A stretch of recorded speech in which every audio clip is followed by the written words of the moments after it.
अरे मम्मी हमार नाश्ता पानी कोइला भी ना बुझाता बुझाता अंगड़ाई लेता भूकू भूकू भूकू भूकू जब से हम 2 बार 3 बार ना दिन भर में पिए ली तो हमार मन में ना लगेला का को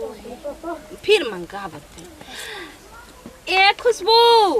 हाँ का करता हूँ कुछ ना बर्तन धोता है तनी हमार ले आव त चांस अरे ले आव नाश्ता पानी मार दे। अरे मम्मी दा ले दलू दीदी आदत बड़ी खराब बाटे का ई सब पियता नहीं बहुत आदत खराब बा। दे दा दा जा अपन आदत के सुधार ले दीदी बा दे हमारे पिए के बात ही करके जन का कर रही जरता। हाँ हाँ आहा अब पिएंगे मस्ती से। अरे का सुस्त नहीं हमारे परल वालू हो हमारे सुस्त नहीं है का पार हाथ पर हाथ धो के बैठल वालू मन नहीं लागत। सुनो ना एगो बात कही हो कहीं अब दीदी हो का होल हो दीदी अरे का कहाला हमारा तो बाबू जानतो ना के चांस की सिगरेट की का तो कहाला ना उहा के तो हम देखनी अब कहनी उहा के मननी ना। आयो दादा ये सब ना पिए के चाहिए राम बहुत ही खराब चीज बाटे समझ जा हिनकारी पहुंचावेला जाला तो ऐसे नरेटिव भेरी ना बैठ के खराबी करे मर जाला समझ ई सब कबो ना करे ई सब ना करे के चाहिए। उहा के सुधार थैले नहीं कि जब से ना भूख भूख मारम तब से रहले ना झेल जाई। हां सुन ये बात कही कोई से कहा मत गांव घर में समझ गई नी ऐसे कि सब कोई हमनिए के थू। हाँ पियम मस्ती से। हाँ कैसे पियम तो ए पतोआ बतवा का बाबूजी काय चरवाव थड़ो अपन नाश्ता नाश्ता आयो मैं तनी हमरो के पियाव ना। हाँ देख ले लइका हम देख ले लई हो जानते बाबूजी हाँ। जब से दिन भर में 2 गो भूक भूक नाच हमर होई ना तो हमर मने ना लागेला। भूख भूख हाँ अच्छा ले हम का हां पियाव तनी हो रे मैं पहले से एक्सपीरियंस अब का बताइए ना जाने निका कतना बार हम पी पी के देख दे दिखा सब हमारे खोलिए रखल। अरे हो जोन इतना के धुआं फेंकत रहे तू पियत रहलू का सिगरेट बा रे बाबा ये बात बा यही सब कहत नहीं काहे धुआं धुआं हो नहीं होत रहे हुई पैसा दे। अरे पैसा के कमी बा अरे हम चिंता मत कर और दूरा पे जोन पड़वा बांधल बा कल ओकरा के हम बेच दे तनी।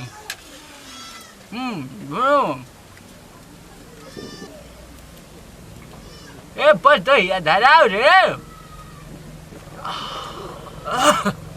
अरे का मजा बा ये पतोहिया एकदम बुझाता कि हम स्वर्ग में जाते नहीं इतना मस्ती में हो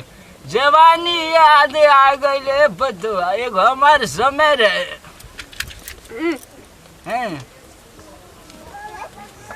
ये पतोहिया धुआं निकला था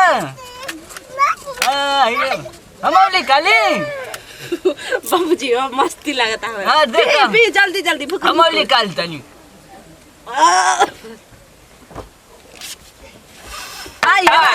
पूत कल का जी। हाँ ए पटोया धराव रे हमार पूछ कर कोलेगा धरावलू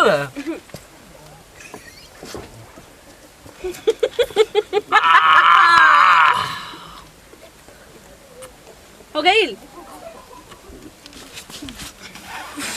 बाबूजी नाक में है नाक में है। हाँ नाक में है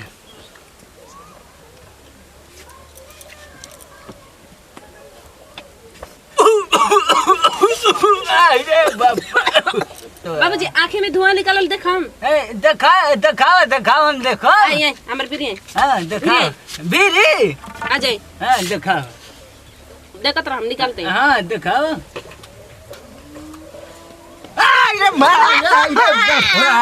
देख ले नहीं है ना रे बा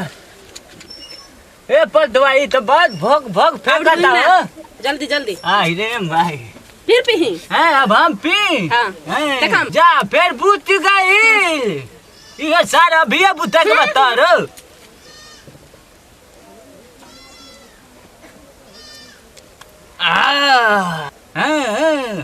खूब धुआं निकला था देखो पता यहाँ पियल जाला एकदम केंगा देखो जा ये अब की खिंचाई ल ना नहीं लिखल का ई कैसे हम पीछे से हवा निकाले हेने से पिए हेने से धुआं फेंकी देखेला बड़ी मशीन का बो देख हम नया स्टाइल है देखा पतवा बाबूजी हमर माथा कैसे करता कैसे करता आई रे भाई घबराई का रे ए रे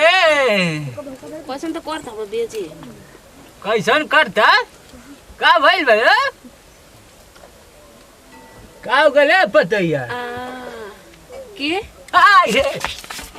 का हो गई है हैं कहाँ भाई हम आई रे कहाँ भाई ए घर में अब हमनी कांगना में बैठ के सिगरेट पिए तंजा सिगरेट पिए तंजा का हो गले अरे बापा ये करे पतैया आई रे अरे उठ रे ए हट ये खातिर पियल है हमार सिगरेटवा केने गले फू आई रे माई आई रे बाबा आई रे ये कैसा करता है पतो हम तोर ससुर हैं हम तोर ससुर हैं पतो हमारा भी का है हमारा भी का का हमरा भी न का है हम तार ससुर हैं ना कह जरा का है तू पतो है हमार का हो आई रे बापा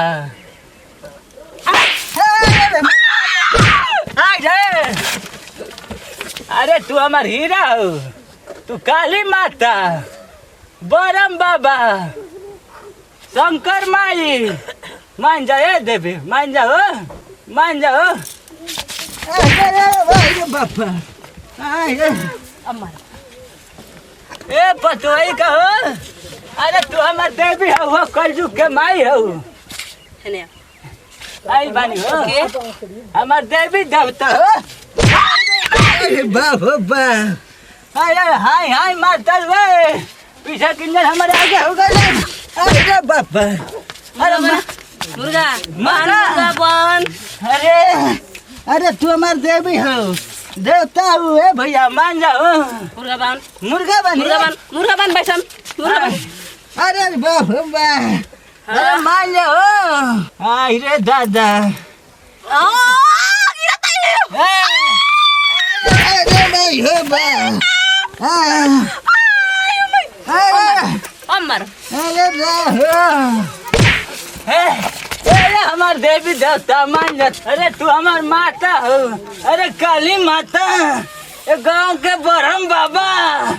मान जा देवी मान जा अरे मान जा आई रे भाई आई रे बाबा हो माई अरे मान जा देवी मान जा तू कल्लू के माई हो आई रे एबड़ो हाँ बोला इश्क वाला गाना गाओ इश्क वाला आई रे बापा ये बुढ़ौती में कौन इश्क वाला गाना गाई है भैया गाओ तनी है कलजू के मारी गाओ तनी हो गाना हम कौन गाई है बुढ़ौती शरीर हो गई जल्दी गाओ ऐसा गाओ तनी कोमरिया कोरेला पालप लॉलीपॉप लागेलू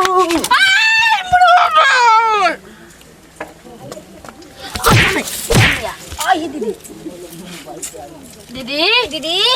दीदी कहत रही जाके नत पीही एक बेरी ना हमनी के सब बेरी बात कहल बन जाके दीदी सब मत पी सबसे पहले से इनकारी पहुंचावेला उठाई नशा हो गइल ना